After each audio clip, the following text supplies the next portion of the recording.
ان الحمد لله نحمده ونستعينه ونستغفره ونعوذ بالله من شرور انفسنا ومن سيئات اعمالنا من يهده الله فلا مضل له ومن يضلل فلا هادي له واشهد ان لا اله الا الله وحده لا شريك له واشهد ان محمدا عبده ورسوله اما بعد فان خير الحديث كتاب الله وخير الهدي هدي محمد صلى الله عليه واله وسلم وشر الامور محدثاتها وكل محدثة بدعة وكل بدعة ضلالة وكل ضلالة في النار. اعوذ بالله السميع العليم من الشيطان الرجيم من همزه ونفخه ونفثه. بسم الله الرحمن الرحيم. رب اشرح لي صدري ويسر لي امري واحلل عقدة من لساني يفقهوا قولي. بسم الله الرحمن الرحيم. ان الله وملائكته يصلون على النبي يا ايها الذين آمنوا صلوا عليه وسلموا تسليما. اللهم صل على محمد وعلى آل محمد كما صليت على إبراهيم وعلى آل إبراهيم إنك حميد مجيد. اللهم بارك على محمد وعلى آل محمد كما باركت على إبراهيم وعلى آل إبراهيم إنك حميد مجيد. ربنا آتنا من لدنك رحمة وهيئ لنا من أمرنا رشدا. لا إله إلا أنت سبحانك إني كنت من الظالمين. حسبنا الله ونعم الوكيل. يا حي يا قيوم برحمتك أستغيث ولا حول ولا قوة إلا بالله العلي العظيم. آمین. الحمدللہ آج 29 اکتوبر 2023 کو سنڈے کے دن ہماری یہ قرآن کلاس نمبر 166 کی اسٹوڈیو ریکارڈنگ ہونے جا رہی ہے. آج انشاءاللہ تعالی ہم سورۃ الرعد کی آیت نمبر 23 سے آنورڈ سٹارٹ لیں گے. پچھلی دفعہ آیت نمبر 22 کے اوپر کنکلوژن ہوئی تھی کہ جو اللہ کے نیک بندے ہیں جو صبر کی روش اختیار کرتے ہیں، نماز کو قائم کرتے ہیں اور اعلانیہ بھی اور چھپا کر بھی اللہ تعالیٰ کی راہ میں اس کے دیے ہوئے مال میں سے خرچ کرتے ہیں اور نیکیوں کے ذریعے اپنے گناہوں کو مٹاتے رہتے ہیں، ان کے لیے اللہ کے حضور جنت ہے انشاءاللہ تعالی. یہی ٹاپک آگے چل رہا ہے. اعوذ باللہ من الشیطان الرجیم. بسم اللہ الرحمن الرحیم. جنات عدن يدخلونها، وہ جنت ہے، باغات ہیں، ہمیشہ کے باغات جن میں وہ داخل کیے جائیں گے. وَمَنْ صَلَحَ مِنْ آبَائِهِمْ، اور جو کوئی بھی نیکوکار ہوئے، خواہ وہ ان کے آباء و اجداد میں سے ہوں، ماں باپ میں سے ہوں، وَأَزْوَاجِهِمْ، اور ان کی بیویاں، وَذُرِّيَّاتِهِمْ، اور ان کی اولاد، سب کے سب جنت میں ایک جگہ جمع کر دیے جائیں گے. یہ ٹاپک قرآن میں کئی دفعہ ہے کہ اگر اہل جنت میں سے کسی کا مرتبہ بلند ہے اور اس کے رشتہ دار آباء و اجداد میں سے یا اولاد میں سے وہ نیکوکار تھے، تو اللہ تعالیٰ ان لوگوں کو بھی اس نیک شخص کے مرتبے تک پہنچا دے گا. حالانکہ صرف انہوں نے جنت میں ہی داخلہ حاصل کرنا ہے، یعنی پاسنگ مارکس ہی لینے ہیں. لیکن اگر ان کا باپ یا بیٹا ایسا تھا جو زیادہ نیکوکار تھا اور وہ اعلیٰ درجے میں پہنچ گیا، تو اس کی وجہ سے اللہ تعالیٰ اس کو پروٹوکول دیتے ہوئے اس کی بیوی، بچوں، ماں باپ کو بھی نچلی جنت سے اوپر والی جنت میں پہنچا دے گا. وَالْمَلَائِكَةُ يَدْخُلُونَ عَلَيْهِمْ مِنْ كُلِّ بَابٍ، اور فرشتے یہ کہتے ہوئے ہر دروازے سے داخل ہو رہے ہوں گے کہ سلام ہو تم پر، سلام علیکم، تم پر سلام ہو، بما صبرتم، جو تم نے صبر کیا، فنعم عقبی الدار، تو کیا ہی آخرت کا عمدہ گھر ہے ایسے لوگوں کے لیے. اللہم اجعلنا منہم مع النبیین والصدیقین والشہداء والصالحین۔ دنیا میں یہ پروٹوکول مل جائے تو لوگ پھولے نہیں سماتے، اور اگر جنت نہ ختم ہونے والی، ہمیشہ کی کامیابیاں کسی کا مقدر ہو جائیں اس حال میں، تو اس سے بڑا تو خوش نصیب ہی کوئی نہیں ہے۔ دنیا میں انسان کو بلند سے بلند مرتبہ بھی مل جائے، بہرحال اس کی کمزوری کے لیے یہی کافی ہے کہ وہ عارضی ہے، اس کے ٹیسٹ کو خراب کرنے کے لیے کافی ہے کہ وہ عارضی ہے۔ موت نے سب کچھ ختم کر دینا ہے۔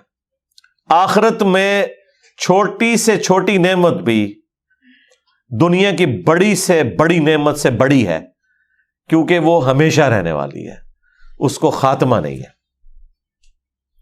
اب سائملٹینیس کنٹراسٹ آ رہا ہے، یہ تو اہل ایمان کا ذکر تھا، اہل جنت کا، اب دوسرے لوگ، والذین ینقضون عہد اللہ، وہ لوگ جو کہ اللہ سے کیا ہوا عہد توڑ دیتے ہیں۔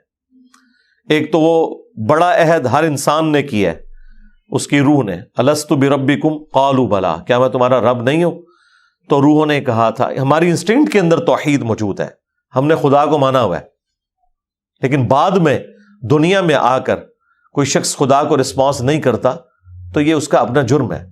تو جو لوگ توڑ دیتے ہیں عہد کو جو انہوں نے اللہ کے ساتھ کیا، اور اس میں وہ عہد بھی ہے جو دنیا میں لوگ انبیاء کرام علیہ السلام کی دعوت کو قبول کرنے کے بعد اللہ کے ساتھ کرتے، جس طرح بنی اسرائیل نے عہد کیا، لیکن جب عہد کیا پیغمبروں کی نافرمانی کر کے عہد کو توڑا۔ من بعد میثاقہ، بعد اس کے کہ انہوں نے وہ پختہ عہد کیا تھا، وَيَقْطَعُونَ مَا أَمَرَ اللَّهُ بِهِ، اور وہ توڑ دیتے ہیں جس کا اللہ تعالیٰ نے حکم دیا تھا، أَن يُوصَل، کہ اسے جوڑا جائے، یعنی رحمی رشتے۔ وہ قطع رحمی کی روش اختیار کرتے ہیں، رحمی رشتوں کو توڑ دیتے ہیں۔ وَيُفْسِدُونَ فِي الْأَرْضِ، اور زمین میں فساد کرتے ہیں۔ أُولَئِكَ لَهُمُ اللَّعْنَةُ وَلَهُمْ سُوءُ الدَّارِ، ایسے لوگوں کے لیے ہے لعنت اور بہت ہی برا گھر، یعنی جہنم۔ اللہم لا تجعلنا منہم، لعنت کا لفظی مطلب ہوتا ہے اللہ کی رحمت سے دور۔ اہل ایمان جو پیغمبروں کی اتباع کرتے ہیں وہ اللہ تعالیٰ کی رحمت کے مستحق ہوتے ہیں، اور جو پیغمبروں کے باغی ہیں وہ اللہ کی لعنت کے مستحق ہوتے ہیں۔ لعنت کا مطلب ہے اللہ کی رحمت سے دور۔ یہ کوئی گالی نہیں ہے اور نہ یہ کوئی نیگیٹو ورڈ ہے، کیونکہ نبی علیہ السلام نے بھی بعض لوگوں کے اوپر لعنت فرمائی ہے، تو نبی کی شان سے یہ چیز ان کے شان ہے ہی نہیں کہ وہ گالی گلوچ کی روش اختیار کریں۔ لعنت کا مطلب یہ ہے کہ ایسا شخص اللہ کی رحمت سے دور ہے۔ بہرحال نبی علیہ السلام نے ہمیں ایک یہ تاکید فرمائی ہے کہ جو مسلمان ہے اس کے اوپر لعنت نہ کی جائے، لیکن جو مسلمان ایسی روش اختیار کرتا ہے کہ جس کی وجہ سے وہ لعنت کا مستحق ہوتا ہے، وہ آپ نے ضرور ہائی لائٹ کرنا ہے، اس پہ لعنت نہیں کرنی، لیکن اسے بتانا ہے کہ یہ عمل تمہیں لعنت میں گرفتار کر دے گا، جس طرح قرآن میں آیا لعنت اللہ علی الکاذبین، جھوٹوں پہ اللہ کی لعنت۔ اگر کوئی میرے سامنے جھوٹ بولے تو میں اسے یہ نہیں کہوں گا کہ تو لعنتی ہے یا تجھ پہ اللہ کی لعنت ہو، ظاہر ہے مسلمان ہے، اس کو آپ نے پروٹوکول دینا ہے، اس کے کلمے کا احترام کرنا ہے، البتہ یہ اسے بتانا ہے کہ بھائی یہ جو تم نے حرکت کی ہے تم لعنت کے مستحق ہو گئے ہو۔ لعنت اللہ علی الظالمین، ظالموں پر اللہ کی لعنت، یہ بھی قرآن میں آیا، تو ظالم کو یہ ہائی لائٹ کیا جائے گا کہ تم لعنت کے مستحق ہو چکے ہو اپنے اس عمل کے سبب۔ اور اگر وہ فساد فی الارض کرنے والے ہے تو پھر تو اس کے اوپر قنوت نازلہ بھی پڑی جا سکتی ہے، پھر آپ نے یہ خیال نہیں کرنا کہ وہ مسلمان ہے یا نہیں ہے، پھر وہ نہیں بچے گا۔ لیکن جہاں پہ آپ ٹالریٹ کر سکتے ہیں، آخری درجے میں کوشش کریں کہ ایک مسلمان دوسرے مسلمان کے اوپر لعنت نہ کرے۔ ہاں جنرل آپ لعنت کر سکتے ہیں، میں کئی بار لعنت کرتا ہوں کہ جن لوگوں نے اہل البیت کو ناحق قتل کیا ان پہ اللہ کی لعنت، اللہ کے فرشتوں کی لعنت، تمام لعنت کرنے والوں کی لعنت، بالکل ٹھیک ہے، یقیناً ایسے ہی ہونے والا ہے۔ لیکن اسپیسیفکلی آپ جب کسی بندے کو مینشن کرتے ہیں تو اس بندے کا اور اس کے رب کا ایک معاملہ ہے۔ عین ممکن ہے کہ اس جنگ کے اندر کوئی بندہ ایسا شریک ہوا ہے کہ جسے دھوکے سے اس میں شامل کیا گیا اور وہ اس نیت سے نہیں تھا، کئی لوگ چھوڑ بھی گئے،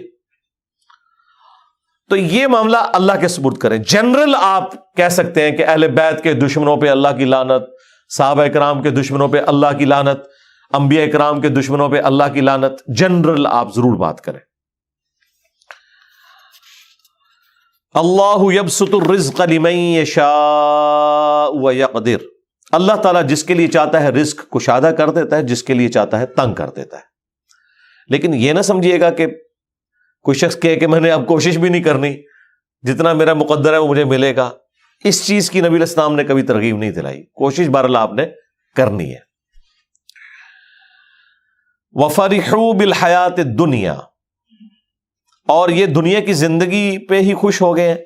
وَمَا الْحَيَاةُ الدُّنْيَا فِي الْآخِرَةِ إِلَّا مَتَاعٌ، جبکہ دنیا کی زندگی آخرت کے مقابلے میں تو صرف ایک حقیر سی برتنے کی جگہ ہے.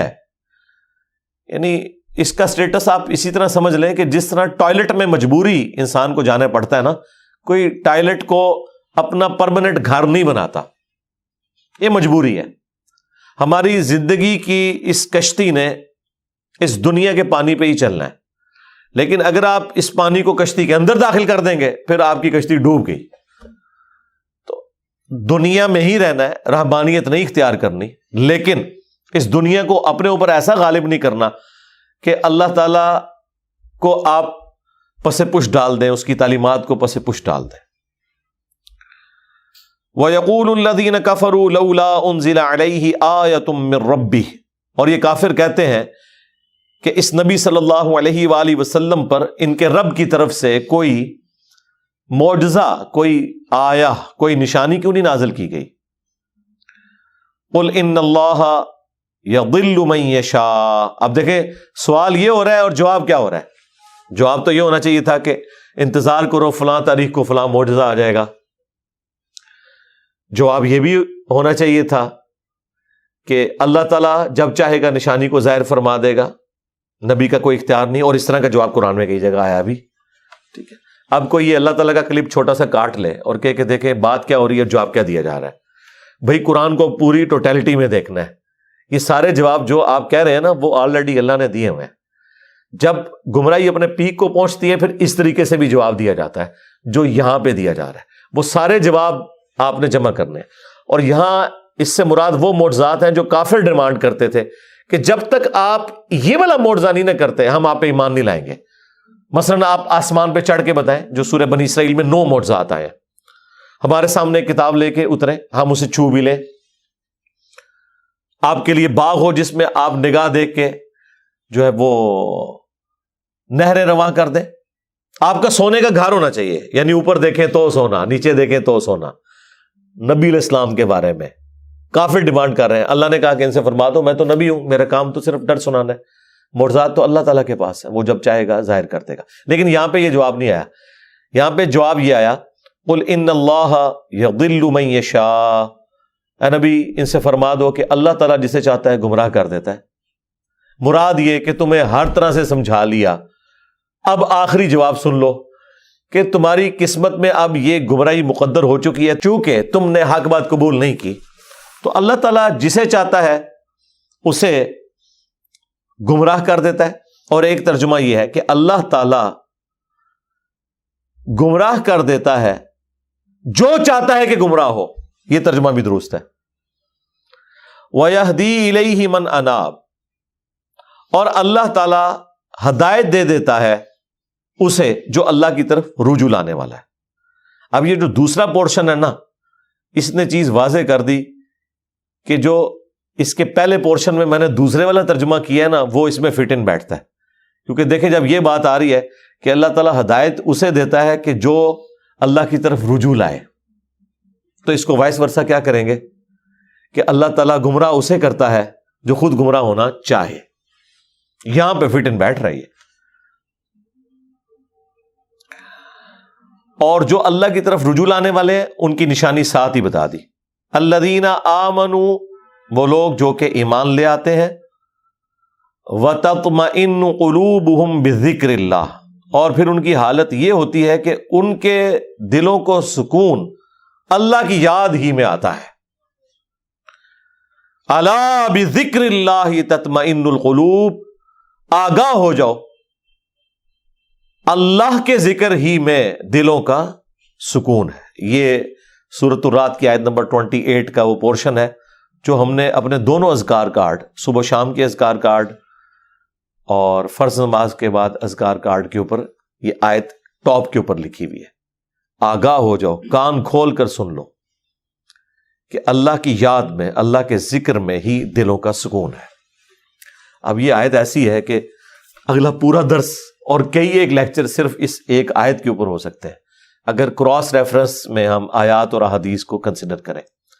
یہی وجہ ہے کہ پچھلی جو میری قرآن کلاسز 344 لیکچرز میں کمپلیٹ ہوئی تھی نا، اس چھوٹے سے ٹکڑے پہ میں نے 6 لیکچر دیے تھے.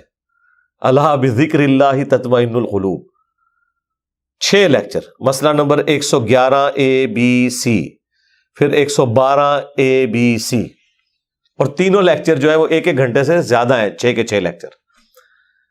تو جسے شوق ہے تو وہ دیکھ لے. صبح شام کے اذکار پہ میری ویڈیو انہی قرآن کلاسز میں سے کاٹ کے الگ اپلوڈ کی گئی. اس میں نے اذکار کارڈ بھی سارے کور کیے ہیں کہ یہ صبح شام کے اذکار ہیں، یہ فرض نماز کے بعد کے اذکار ہیں، پھر کون کون سی قرآن کی صورتیں ہیں، ان کے کیا کیا فضائل ہیں، پھر ذکر کے فضائل کیا ہیں، کراس ریفرنس کے طور پہ قرآن سے آیات، ذکر کی اقسام کیا ہے. دیکھیں، ایک ذکر کی وہ قسم ہے جو اللہ تعالیٰ نے آپ کے اوپر اوبلیگیٹری کر دی ہے، اس کے بغیر چارہ نہیں، وہ ہے نماز. وَأَقِمِ الصَّلَاةَ لِذِكْرِي، میری یاد کے لیے نماز کو قائم رکھنا. اس کانٹیکسٹ میں ایک بخاری مسلم میں حدیث ہے، نبی الاسلام ایک سفر میں تھے، رات کو مشورہ کیا کہ فجر نماز پڑھ کے ہی سوئیں گے. اب سفر میں کچھ اصحاب نے کہا کہ نہیں یا رسول اللہ، تھوڑا سا آرام کر لیتے ہیں، ایک آدھ بندے کی ڈیوٹی لگا دیں، وہ ہمیں جگا دے گا. حضرت بلال کی ڈیوٹی لگائی گئی اور وہ اپنی سواری پہ مشرق کی طرف رخ کر کے بیٹھ گئے کہ جیسے ہی صبح صادق ہوگی، جو پو پھوٹتی ہے فجر کا وقت داخل ہوتے وقت، جو رات کے اینڈ ہونے کی نشانی ہوتی ہے، تو وہ باقیوں کو جگائیں گے. بس وہ بھی سو گئے. ہاں، جو قوالی لکھی ہوئی ہے اس میں تو سورج بھی نہیں نکلا تھا، لیکن یہاں سورج نکل آیا، کیونکہ یہ مسلم شریف میں لکھا ہوا ہے، وہ مولانا شریف میں لکھا ہوا ہے. بخاری میں تو تھوڑا سا حصہ ہے، مسلم میں پورا یہ واقعہ ہے. سب سے پہلے نبی الاسلام کی آنکھ کھلی اور سورج بلند ہو چکا ہے.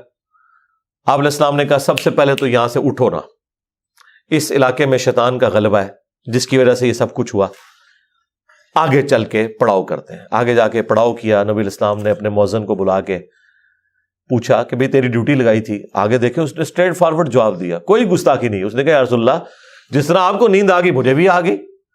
ٹھیک ہے، ادھر تو بڑی گستاخی یہ شمار کیا جائے گا. تو نبی الاسلام نے کوئی نہیں ڈانٹا، بالکل نیچرل چیز ہے. اس زمانے میں اگر کوئی الارم ہوتا تو پھر ایسا ہوتا بھی نہ. یہ تو دیکھیں ہم کتنی سہولت میں ہیں، بھلے رات کو 12-1 بجے بھی سوئے نا تو الارم لگایا ہوتا ہے، یقین ہوتا ہے کہ اس الارم کی آواز میں اٹھ جائیں گے. ورنہ اگلے زمانوں میں جب الارم نہیں تھے تو لوگ تو پوری رات پتہ نہیں کتنی دفعہ کروٹ لیتے ہوں گے کہ کہیں فجر ہی نہ قضا ہو جائے. تو ہماری زندگی کتنی آسان ہو گئی ہے اس کی وجہ سے. پھر نبی الاسلام نے اذان دلوائی اور سورج بلند ہے، اور صحابہ اکرام کہتے ہیں فجر کی نماز آپ نے جماعت سے پڑھائی، سورج نکلی ہوئی حالت میں. سلام پھیرنے کے بعد آپ نے فرمایا کہ اگر کوئی شخص سویا رہ جائے یا بھول جائے تو جیسے ہی اسے یاد آئے، جیسے ہی اس کی آنکھ کھلے، وہ والی نماز پڑھ لے. اس کے لیے وہی اس نماز کا ٹائم ہے. اس کے لیے اس کو روٹین نہیں بنانی، اور تسلی بھی یہ دے دی کہ ٹینشن بھی نہیں لینی. ٹھیک ہے، اگر ایسا معاملہ ہو گیا اللہ معاف فرمانے والا ہے، جان بوجھ کے تو نہیں کیا، اور تمہاری وہ نماز قضا بھی نہیں ہوگی. ظاہر ہے کہا اس کے لیے اس کی نماز کا ٹائم وہی ہے، وہ قضا بھی نہیں ہوئی، ادا پڑھی ہے تو جماعت کرائی ہے نا، ورنہ سورج نکلے ہوئے فجر کی نماز کا ٹائم تو نہیں ہوتا. اور پھر آپ نے اینڈ پہ قرآن کی آیت تلاوت کی، سورہ طٰہٰ کی، وَأَقِمِ الصَّلَاةَ لِذِكْرِي، میری یاد کے لیے نماز کو قائم رکھنا. یعنی یہ نماز وہ چیز ہے جو اللہ کی یاد کو قائم رکھنے والی چیز ہے. یہ 5 ٹائم اللہ نے اس لیے مقرر کیے ہیں کہ اگر کوئی شخص کچھ بھی نہ کر سکے، ایٹ لیسٹ یہ 5 اوقات میں چاروں نہ چار میرے سامنے جھک جائے، اس کی حاضری لگ جائے گی. وہ یعنی جس طرح ایک بندہ فوجی پریڈ کرتا ہے، وہ چاہے بوجھل دل سے بھی کر رہا ہے، اس کی ڈیوٹی شمار ہو جائے گی. یہ نماز ڈیوٹی ہے. یہ شیطانی وسوسہ اپنے دماغ سے نکال دیں کہ اگر کسی کا نماز میں دل حاضر نہیں ہے تو اس کی نماز قبول نہیں ہے. نہیں، نماز کے فرائض میں آپ کہیں قرآن و حدیث میں نہیں دکھا سکتے کہ خشوع خضوع اس کا حصہ بنایا گیا ہو کہ نماز کے اتنے فرائض ہیں ان میں سے خشوع خضوع بھی ایک ہے. نہیں، خشوع خضوع کبھی ڈسکس ہی نہیں ہوا اس حوالے سے. ترغیب کے لیے ضرور ہوا کہ اہل ایمان کی نشانی ہے کہ وہ توجہ سے نماز پڑھتے ہیں. یہ کہیں نہیں آیا کہ جو توجہ بٹ جائے اس کی نماز نہیں ہوتی، یہ کبھی نہیں ہوا. یہ ٹاپک ڈسکس نہیں کیا گیا اسی وجہ سے کہ اللہ کو پتا تھا کہ دماغ سوچتا ہے، خاص حد تک انسان کنٹرول کر سکتا ہے. ہاں، باقی ارکان کے اوپر بات ہوئی کہ ہر رکعت میں 1 رکوع اور 2 سجدے ہیں. اگر یہ والی غلطی ہو جائے تو اینڈ پہ سجدہ صاف کر لینا ہے. لیکن کہیں پہ خشوع خضوع نہیں ڈسکس ہوا کہ اگر کسی کو خیال آیا تو وہ نماز ہی دوبارہ پڑھے یا وہ اینڈ پہ سجدہ صاف کرے. یہ بات ڈسکس نہیں کی گئی اسی وجہ سے کہ اللہ کو پتا تھا کہ یہ ایک ڈیوٹی ہے جو انسان نے پوری کرنی ہے. اور اس دھاگے کے ساتھ انسان پھر بندہ رہتا ہے جب، تو یہ 5 اوقات میں جب اللہ کے سامنے آتا ہے نا تو پھر وہ اللہ تعالیٰ سے اپنا دامن چھڑا نہیں سکتا. باقی کی زندگی بھی اس کی پازیٹیو ہو جاتی ہے. جو اللہ تعالیٰ فرمایا کہ نماز بے حیائی اور برے کاموں سے روکتی ہے اگر کانٹینیوسلی انسان پورے پروٹوکول کے ساتھ نماز کو پڑھتا رہے. تو میری یاد کے لیے نماز کو قائم رکھنا، یہ حدیث بخاری میں بھی ہے اور مسلم کے اندر بھی. یہ کتنی ڈھارس بنانے والی چیز ہے. تو یہ وہ ذکر کی فارم ہے جو اللہ تعالیٰ نے اوبلیگیٹری رکھ لی. اسی طریقے سے اپنے مال میں زکوٰۃ دینا، یہ بھی وہ فرض ذکر ہے اللہ کا جو آپ نے کرنا ہے. اللہ کی یاد، مال خرچ کریں گے تو جس کے لیے خرچ کر رہے ہیں اس کی یاد میں کر رہے ہیں، اور یہ پتہ ہے کہ اس نے پوچھنا ہے کہ نہ اگر زکوٰۃ دی تو تمہارے ساتھ یہ کیا جائے گا. جو سورہ توبہ میں آیا کہ ان کا مال جو یہ جوڑتے ہیں کنز بنا کے اور اللہ کی راہ میں زکوٰۃ نہیں دیتے تو قیامت کے دن ان کی پیٹھوں پہ، ان کے پہلوؤں کے اوپر، ان کے ماتھوں کے اوپر یہی سونا اور چاندی گرم کر کے داغا جائے گا اور کہا جائے گا کہ یہ ہے وہ مال جو تم نے دنیا میں جوڑا تھا. اور بخاری مسلم میں تو آیا کہ سانپ کی شکل میں مسلط کر دیا جائے گا، وَلِعَوْذُ بِاللَّهِ تعالی. تو یہ ایک بڑا سینسٹیو ٹاپک ہے. اسی طریقے سے حج، وہ بھی فرض ذکر ہے. رمضان کے روزے، وہ بھی فرض ذکر ہے، اللہ کی یاد دہانی. ٹھیک ہے، لیکن نماز ایسی چیز ہے جو روزانہ 5 وقت رکھتی ہے.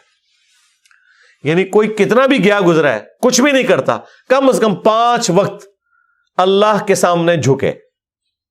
چاہے وہ دل سے جھکتا ہے، چاہے وہ خشوع خضوع سے جھکتا ہے، اس نے اپنی ڈیوٹی پوری کرتے رہنا ہے، کرتے رہنا ہے. ایک وقت آئے گا اللہ تعالیٰ استقامت دے گا. ترجمہ یاد کریں، خشوع خضوع کا اہتمام کریں تو انشاءاللہ اللہ تعالیٰ یہ آسانیاں پیدا کر دے گا آپ کے لیے. یہ وہ ذکر ہے جو فرض ذکر ہے. دوسرا ذکر وہ ہے جو اللہ تبارک و تعالیٰ نے قرآن کے لیے یوز کیا. اِنَّا نَحْنُ نَزَّلْنَا الذِّكْرَ وَإِنَّا لَهُ لَحَافِظُونَ. بے شک اس الذکر، یاد دہانی یعنی قرآن کو ہم نے نازل کیا اور ہم ہی اس کی حفاظت کرنے والے ہیں.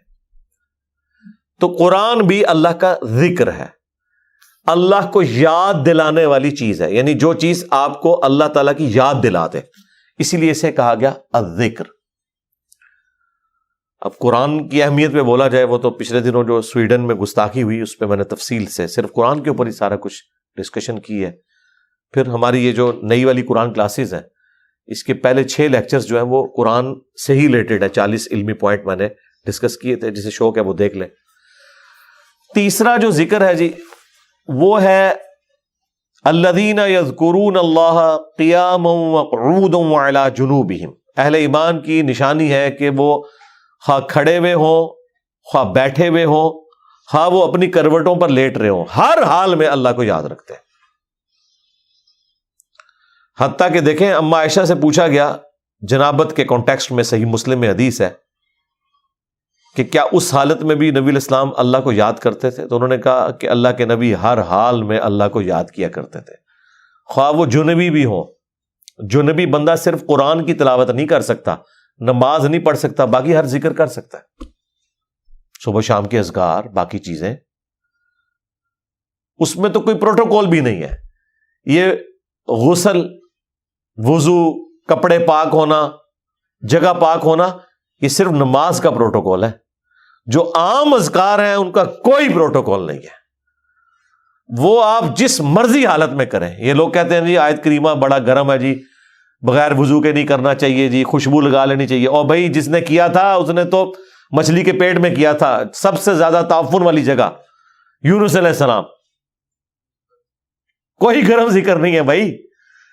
وہ پھر ایسا ذکر ثابت ہوا کہ اللہ تعالیٰ نے ان کی اس غلطی کو، اجتہادی غلطی کو معاف کیا. اور سورہ صافات میں فرمایا اگر یونس یاد نہ کرتا ان الفاظ کے ساتھ تو جتنا اللہ تعالیٰ کا عطاب تھا نا، پھر یہ اسی دن مچھلی کے پیٹ سے نکالا جاتا جس دن مردے اپنی قبروں سے نکلیں گے. ایک جملے نے اللہ تعالیٰ کا غصہ ٹھنڈا کر دیا، لا الہ الا انت سبحانک انی کنت من الظالمین. لیکن سرکار یہ 3 دن اور 3 رات انہوں نے پڑھا ہے یہ وظیفہ. ہاں آپ ذرا ایک لمحے کے لیے سوچیں، 3 دن اور 3 رات، یہ کتنے بنتے ہیں؟ 72 گھنٹے. 72 گھنٹوں اگر آپ کو ایک ایئر کنڈیشن کمرے میں بھی مسلسل ایک ذکر کرنا پڑ جائے تو لگ پتہ جائے گا. آپ ذرا اس شخص کے بارے میں امیجن کریں جو مچھلی کے پیٹ میں گپ اندھیرا ہے اور یہ بھی نہیں پتا کہ میں یہ کروں گا تو مجھے معافی بھی ملے گی کہ نہیں، اور وہ مسلسل ذکر کیے جا رہا ہے اور یہ بھی نہیں پتا کہ کتنا عرصہ میں نے یہ ذکر کرنا ہے، اور وہاں پہ بھی کسی کرسی میں نہیں بیٹھے ہوئے ہیں. مچھلی کے پیٹ کے اندر کیا حالت ہوگی. لیکن اللہ تعالیٰ نے ان کی دعا سن لی. اتنی جاندار دعا تھی. میں تو کہتا ہوں یہ سید الاستغفار ہے. لا الہ الا انت سبحانک، اے اللہ تیرے سوا کوئی معبود نہیں، تو تو غلطیوں سے پاک ہے. انی کنت من الظالمین، میں انسان ہوں تو میں تو غلطی کروں گا. اس سے بہتر کیا انداز ہو سکتا ہے عاجزی کا، اس سے بہتر کیا انداز ہو سکتا ہے اللہ تعالیٰ کی عظمت بیان کرنے کا کہ یا اللہ تو نے تو غلطی کرنی نہیں ہے، یہ تو طے ہے. تو اگر مجھ سے پرسش کر رہے ہیں نا غلطی کی، تو میں تو انسان ہوں، غلطی کروں گا، اور مجھے اعتراف بھی ہے، میں تیری طرف رجوع لاتا ہوں.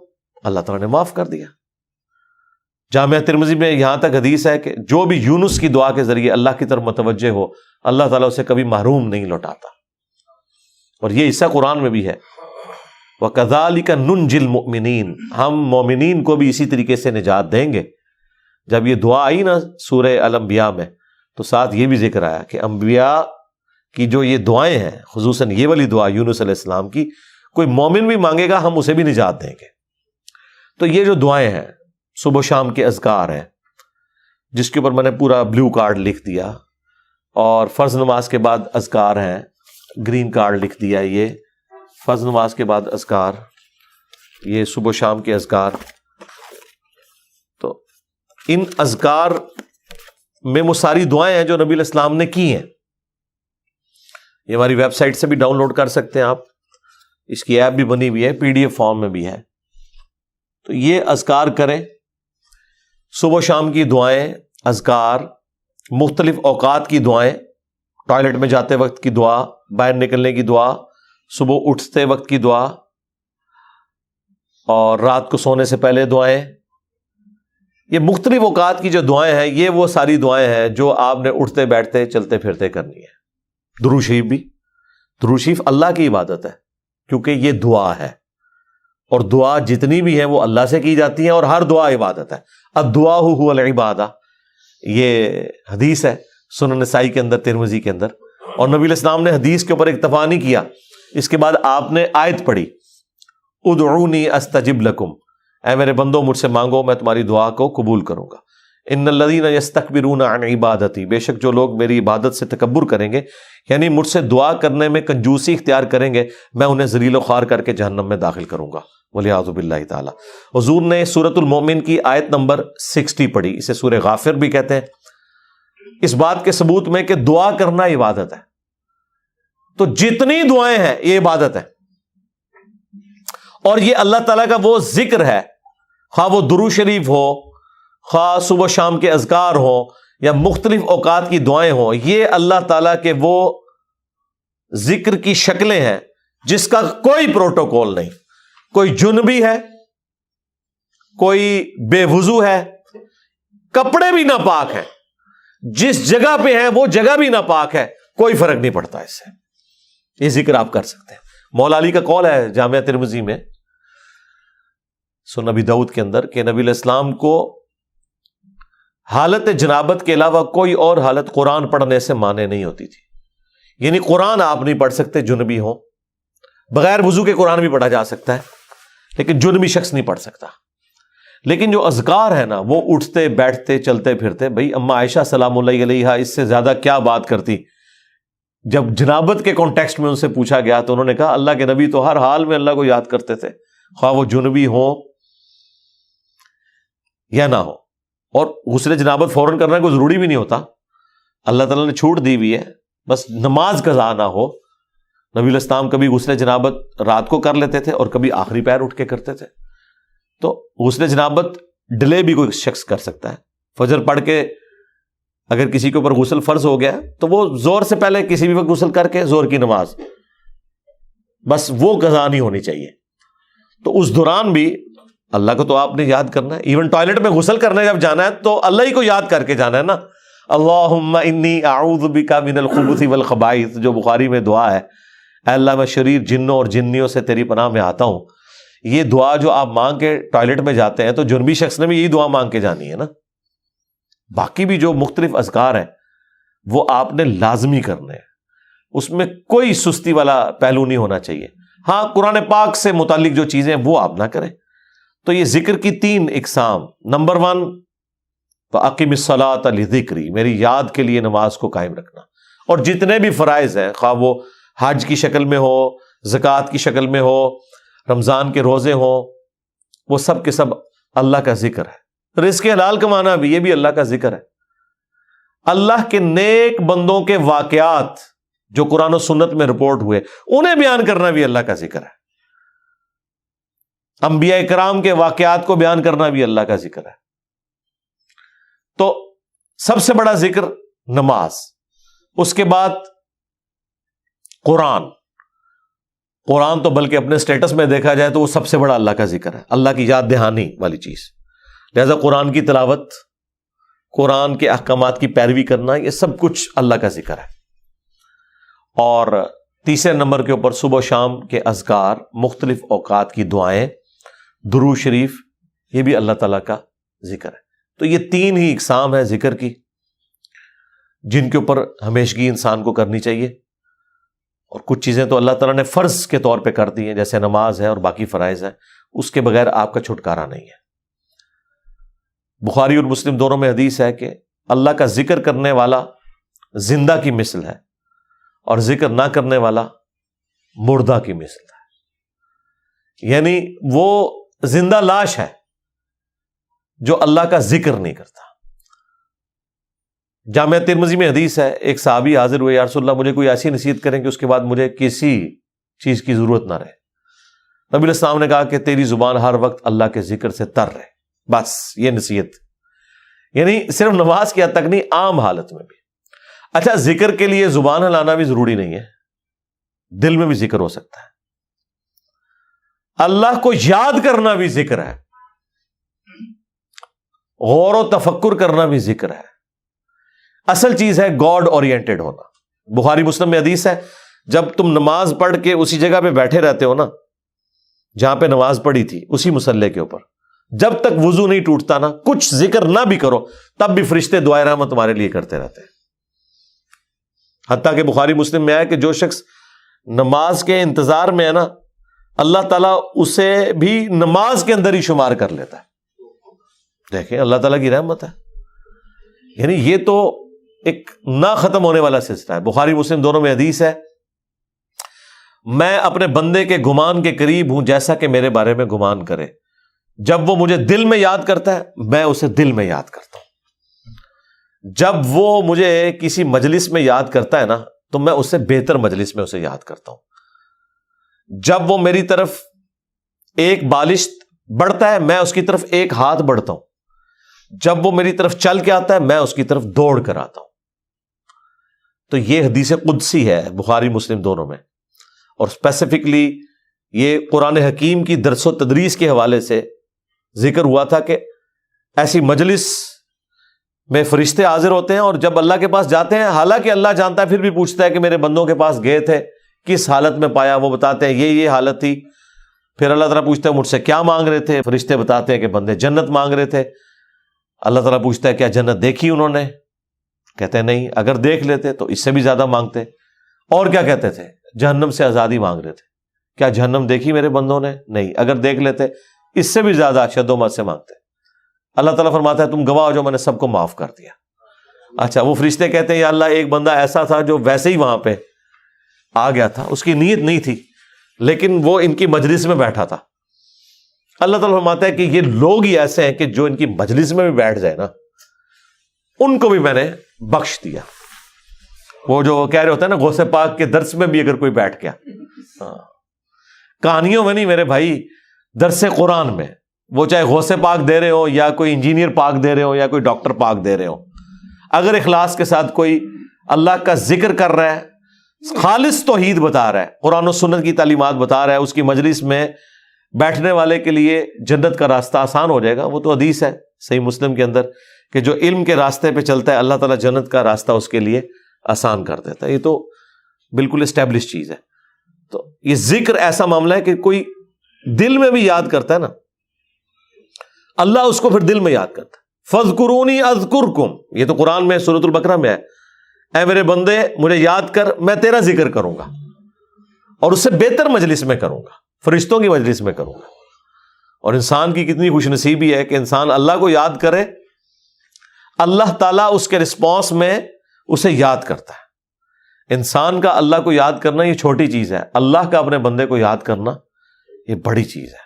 ہاں، سنن ابن ماجہ میں حدیث ہے، اور یہ تعلیقاً امام بخاری بھی یہ حدیث لے کے آئے ایک چیپٹر کی ہیڈنگ میں، اور یہ اتنی رکت انگیز حدیث ہے کہ اس حدیث کو میں نے اپنے اذکار کارڈ میں بھی شامل کیا ہے کہ میں اپنے بندے کے ساتھ ہوتا ہوں اس وقت جب وہ میرا ذکر کر رہا ہوتا ہے اور اس کے ہونٹ میرے ذکر کی وجہ سے ہل رہے ہوتے ہیں۔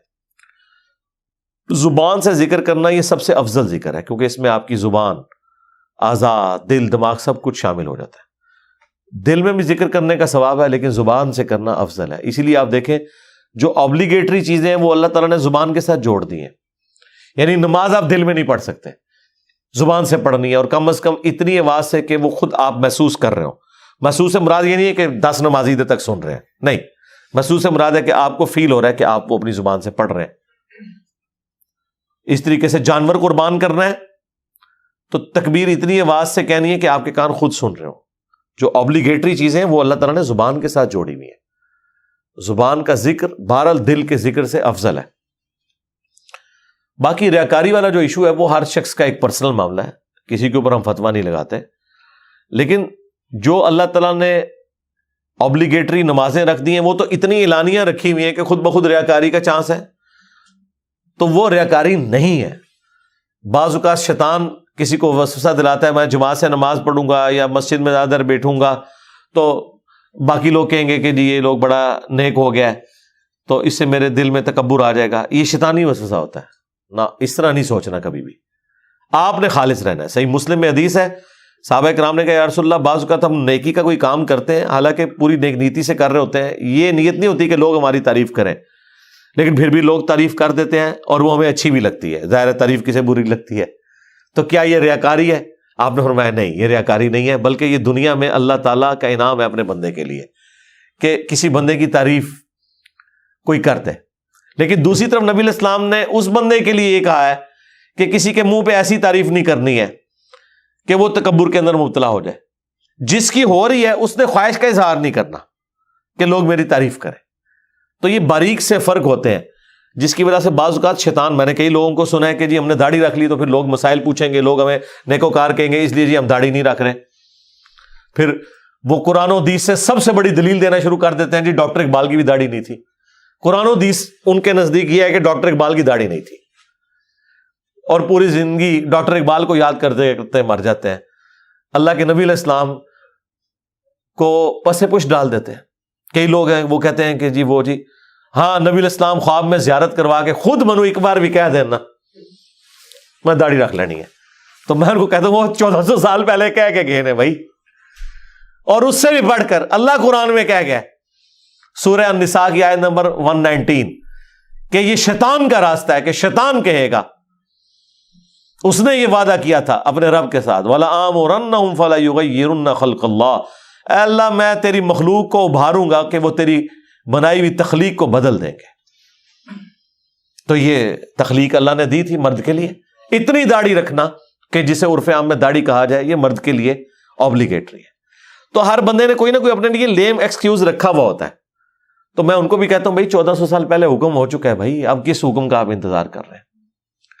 تو بعض اوقات شیطان یہ بھی وسوسہ دلاتا ہے کہ جی اگر میں جماعت سے نماز پڑھوں گا تو لوگ کہیں گے یہ بڑا نیکوکار ہے، لہٰذا میں گھر میں ہی پڑھ لیتا ہوں۔ نہیں بھائی، جو فرض چیزیں وہ آپ نے حکم پہ عمل کرنا ہے، اپنی عقل کو اس میں دخل نہیں دینی۔ اب داڑھی بھی سامنے نظر آ رہی ہے، داڑھی تو ظاہر چہرے پہ رکھی جائے گی نا، پیٹ میں تو صرف بزرگوں کی داڑیاں ہوتی ہیں، ہاں بابوں کی، اور جو کتابوں کے ماننے والے ہیں ان کی داڑھی تو باہر ہوتی ہے، وہ تو سامنے رکھنی ہوگی۔ اسی طریقے سے نماز بھی لوگوں کے سامنے ہی پڑھنی پڑے گی جماعت سے۔ یہ تو ہو ہی نہیں سکتا کہ آپ کہیں کہ میں نے جماعت سے نماز نہیں پڑھنی ہے، گناہگار ہوں گے۔ یہ مرد کے لیے میں کہہ رہا ہوں، عورت تو ظاہر ہے اس کے لیے تو حکم ڈفرینٹ ہے۔ تو یہ چیزیں اللہ تعالیٰ نے اپنی یاد کے لیے، دیکھیں کتنے الارمز فٹ کیے ہوئے ہیں، ہمیں کتنے سگنل پورے دن میں ملتے ہیں۔ انسان اللہ تعالیٰ سے اپنے آپ کو بے نیاز کر ہی نہیں سکتا۔ میں ایک ہسٹری چینل کے اوپر یا نیشنل جغرافک پہ ایک ڈاکومنٹری دیکھ رہا تھا، ایک کوئی نان مسلم تھا، تو وہ مختلف مسلمان اسکالرز کے پاس نا امریکہ میں انٹرویو کرنے جا رہا تھا کہ ہمیں آپ ریلیجن کے بارے میں بتائیں کہ اسلام کیا ہے۔ تو وہ امریکہ میں ایک شیعہ عالم تھے، ینگ تھے، اس سے جب اس نے سوال کیا نا کہ اسلام کیا ہے، تو اس نے کہا اسلام خدا کے گرد سینٹرڈ ہے، بس کہ ہر وقت خدا آپ کے سامنے ہونا چاہیے۔ یہ اسلام کی بیسک ڈیفینیشن ہے۔ واقعی اسلام یہی بات ہے۔ اسلام کیا ہے؟ ٹو سبمٹ یور ول، اللہ کے سامنے سر تسلیم خم کرنا۔ اچھا، اب یہ بات مجھے بھی پتا، لیکن جب میں نے اس بندے کے منہ سے یہ بات سنی نا، پھر میں نے غور کرنا شروع کیا۔ اس نے کہا کہ ہر وقت اللہ آپ کے سامنے ہونا چاہیے۔ تو پھر میں نے سوچا واقعی یار اسلام تو ہے ہی سینٹرڈ اراؤنڈ گاڈ ہے۔ صبح سے لے کر شام تک ہر چیز خدا کے گرد گھومتی ہے۔ صبح اٹھ کے آپ پہلا جملہ کیا بولتے ہیں؟ الحمدللہ الذی احیانا بعدما اماتنا والیہ النشور۔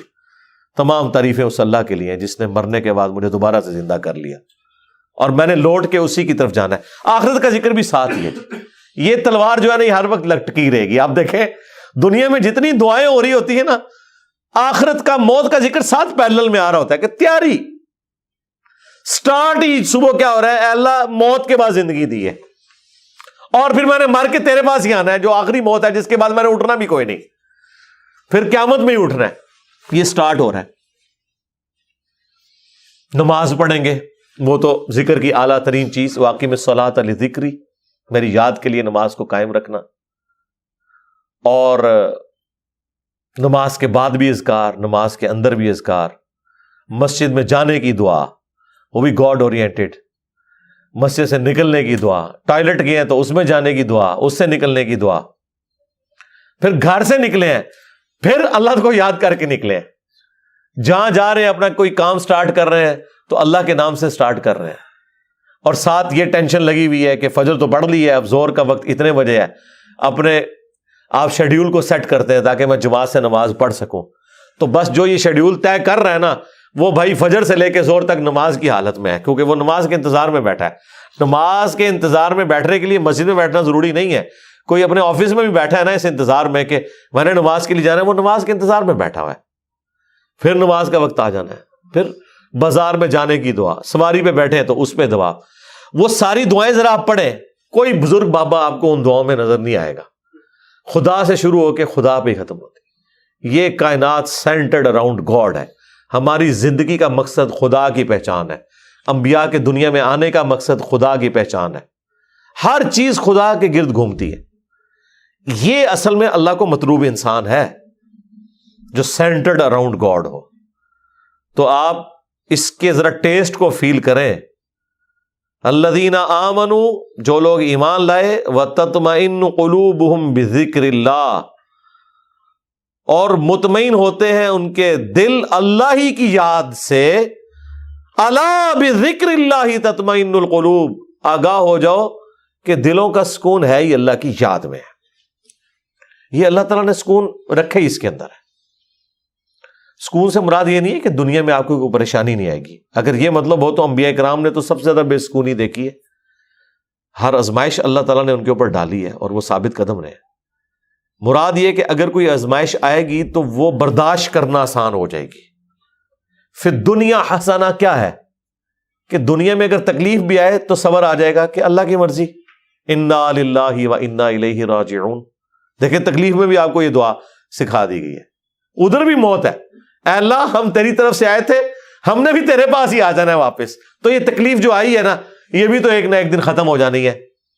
بڑی سے بڑی تکلیف بھی اس دن تو ختم ہو جانی ہے جس دن انسان کو موت آنی ہے۔ بیمار تھا تو جب بندہ ہی ختم ہو گیا تو بیماری بھی ختم ہو گئی۔ تو دیکھیں ہر جگہ گاڈ اورینٹڈ، اللہ کی طرف متوجہ رہنا۔ تو اس کے لیے اللہ تعالیٰ نے آپ کو پورا جو شیڈیول دیا ہوا ہے۔ ابھی تو یار ان لوگوں نے ہماری نمازوں کے مزے خراب کر دیے ہیں۔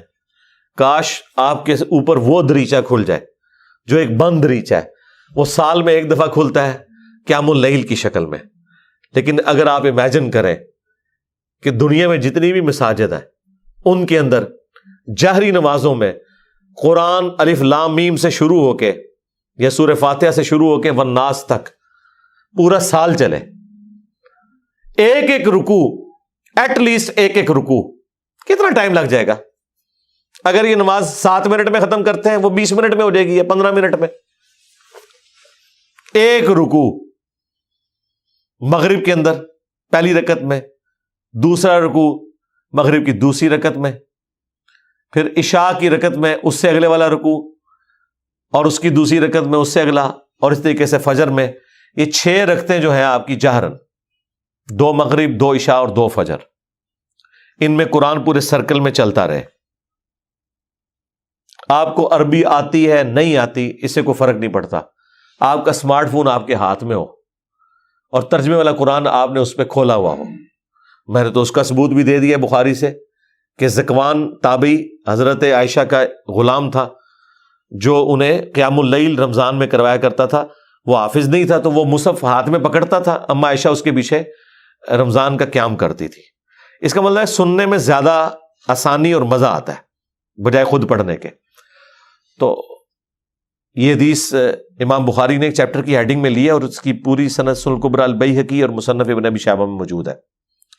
بلکہ مصنف ابن ابی شیبہ میں تو یہاں تک ہے کہ انس ابن مالک اور باقی صحابہ کے بارے میں کہ انہوں نے پیچھے قرآن اٹھایا ہوتا تھا، سامنے حافظ کھڑا ہوتا تھا اور وہ سنتے بھی تھے دیکھ کے، اور اگر کہیں غلطی ہوتی تھی تو غلطی کو پکڑتے تھے، اور اٹھانے کا فائدہ یہ ہے کہ کنسنٹریشن آپ کی رہتی ہے۔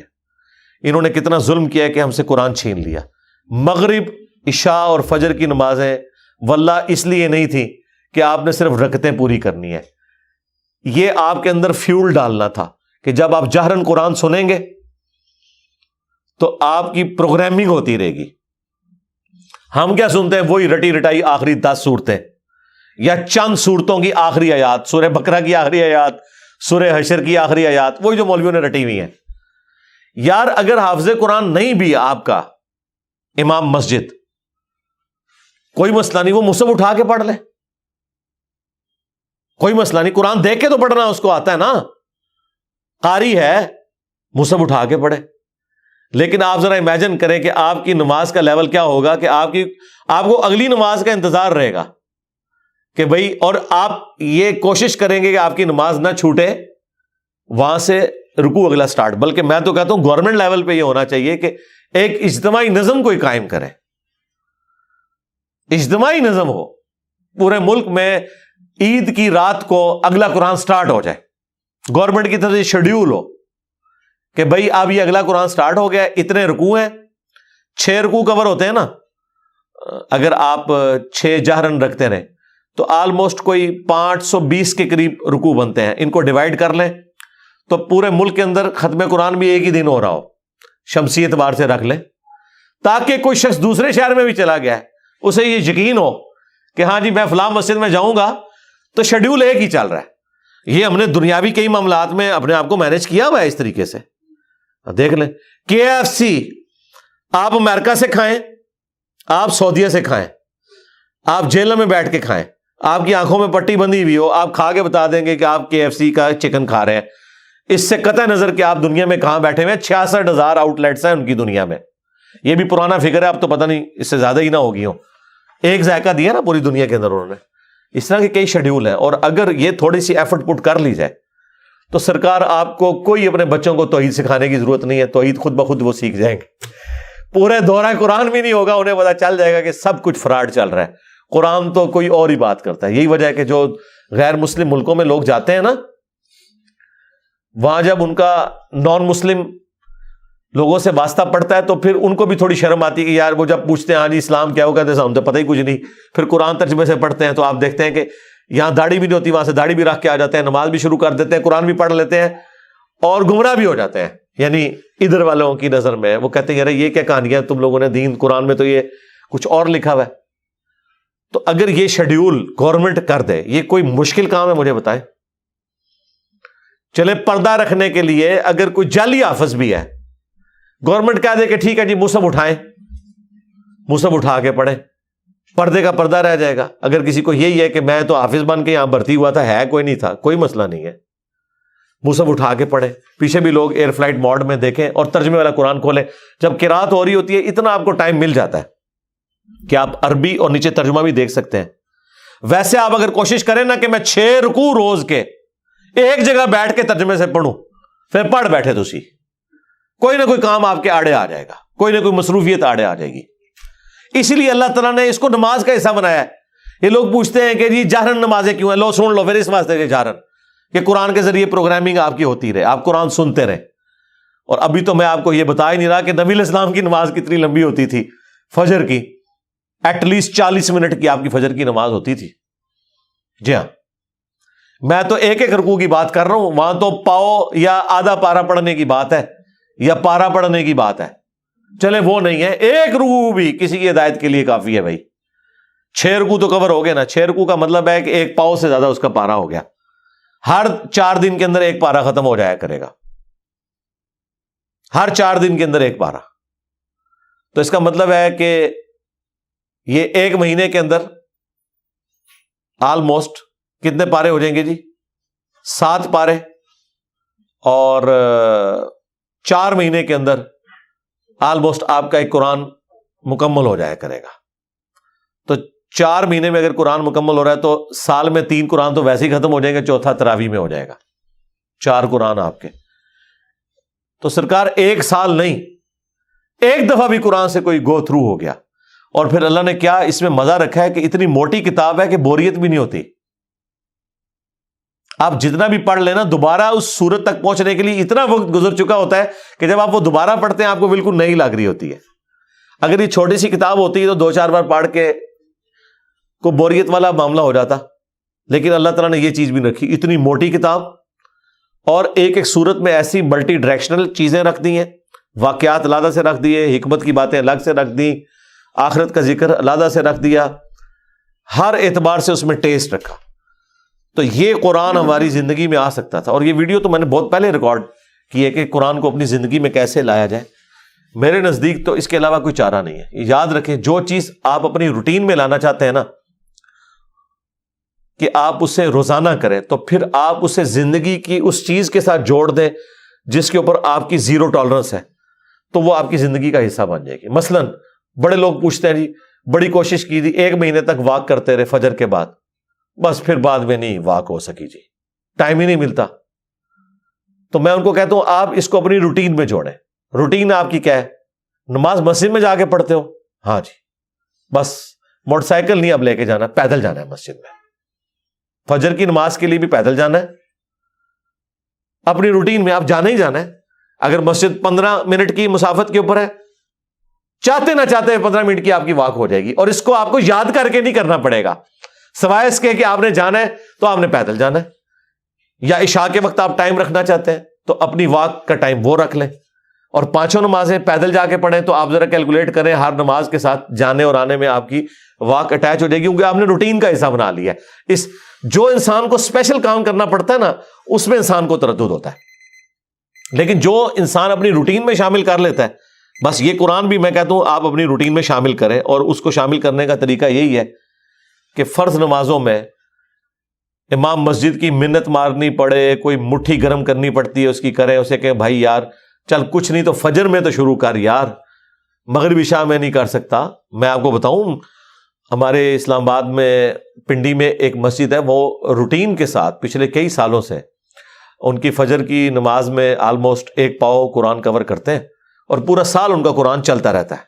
سب کو پتا ہوتا ہے کل یہاں سے شروع ہونا ہے، لوگ پڑھ کے آتے ہیں گھر سے بھی، ایک وہ اس کا ٹیسٹ فیل کرتے ہیں۔ تو یہ تو مسلسل آپ کی روٹین میں جب قرآن آئے گا تو یہ وہ ساری گناہ، وہ ساری برائیاں جن کو چھوڑنے کے لیے آپ کو ایک ایفرٹ پٹ کرنی پڑتی ہے، وہ آٹومیٹکلی آپ کی زندگی سے نکلتی چلی جائیں گی۔ جس طرح آپ نے دیکھا ہے کہ بعض لوگ ایسے ہوتے ہیں بڑی ان کی شانہ زندگی ہوتی ہے، لیکن کبھی ان کے اوپر کوئی غم کی کیفیت ٹوٹتی ہے، بالکل بھی زندگی میں سادگی آ جاتی ہے، پھر آہستہ آہستہ وہ دنیا سے ریٹائر ہونا شروع ہو جاتے ہیں، ایک غموں کا پہاڑ گرتا ہے، آخرت اورینٹڈ ہو جاتے ہیں آہستہ آہستہ آہستہ آہستہ۔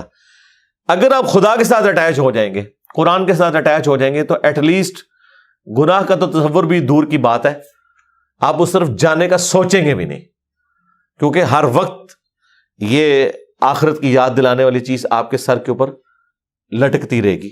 قرآن کی تلاوت سے دلوں کا زنگ کیوں دور ہوتا ہے؟ آخرت اورینٹڈ ہوتا ہے تلاوت سے، اس لیے کہ آپ جب قرآن کی تعلیمات کو سمجھیں گے، ظاہر عربیوں کو تو تلاوت ہی کہنا تھا نا، انہوں نے تو ترجمہ نہیں کرنا تھا نا، اور تلاوت کا ایک معنی فالو کرنا بھی ہوتا ہے، ایک ہوتا ہے قرات کرنا اور ایک ہے اس کے پیچھے پیچھے چلنا۔ تو یہ ترجمے والا قرآن اسمارٹ فون نے تو زندگی آسان کر دی ہے۔ میں کہتا ہوں سائنس نے ہماری دنیا تو آسان کی ہے، جو ہماری آخرت آسان کرتی ہے۔ آپ امیجن کریں اس یوٹیوب کی برکت سے صدیوں میں جتنے لوگوں نے توحید قبول کی ہے، چند سالوں میں ہمارے پلیٹ فارم سے کر لی ہے، جو امید ہی کوئی نظر نہیں آ رہی تھی۔ اور یہ آپ نہ سمجھیں یہ لوگ ہیں، یہ نسلیں ہیں، ہاں آپ ان کو ملٹی پلائی کریں تو یہ ساری سائنس کی برکت ہے۔ آج دین کتنا سیکھنا آسان ہے، اور اس پہ عمل کرنے کے لیے آپ کو موٹیویٹ کرنے کے لیے کتنے والنٹیئر اویلیبل ہیں، اگر آپ خدا کے ساتھ کمیٹڈ ہیں۔ اللہ تعالی ہمیں ہر وقت اپنی یاد میں رہنے کی توفیق دے، اللہ تبارک و تعالی اپنے ذکر پہ ہمیں استقامت دے۔ آج کی ہم قرآن کلاس کو اس دعا کے اوپر اہتمام کرتے ہوئے اینڈ کرتے ہیں۔ نبی الاسلام نے حضرت معاذ بن جبل سے فرمایا تھا، جامعہ ترمذی میں اور سنن نسائی میں حدیث ہے، اے معاذ میں تم سے محبت کرتا ہوں اور تمہیں نصیحت کرتا ہوں کہ ہر فرض نماز کے بعد اس دعا کو لازم کر لینا، اللہم اعنی علی ذکرک و شکرک و حسن عبادتک۔ ایک حدیث میں الفاظ ہے، ربی اعنی علی ذکرک و شکرک و حسن عبادتک، اے اللہ میں تیری مدد مانگتا ہوں، میری مدد فرما اس بات پر کہ میں تیرا ذکر کروں، تیرا شکر کروں، اور بڑے احسن طریقے سے تیری عبادت کرتا رہوں، پورے پروٹوکول کے ساتھ، اس میں تو میری مدد فرما۔ اب دیکھیں یہ بھی اسی سے ریلیٹڈ چیز ہے، نماز پڑھ کے فارغ ہوئے ہیں اور نماز کے بعد یہ دعا کر رہے ہیں کہ اے اللہ میں تیرا ذکر کروں، تیرا شکر کروں، اور احسن طریقے سے تیری عبادت کرتا رہوں، اس پہ تو میری مدد فرما۔ یعنی دعا سے اپنے آپ کو کبھی بھی غافل نہیں کرنا۔ سبحانک اللہم و بحمدک، اشہد ان لا الہ الا انت، استغفرک و اتوب الیک، وما علینا الا البلاغ المبین۔ جزاکم اللہ خیرا۔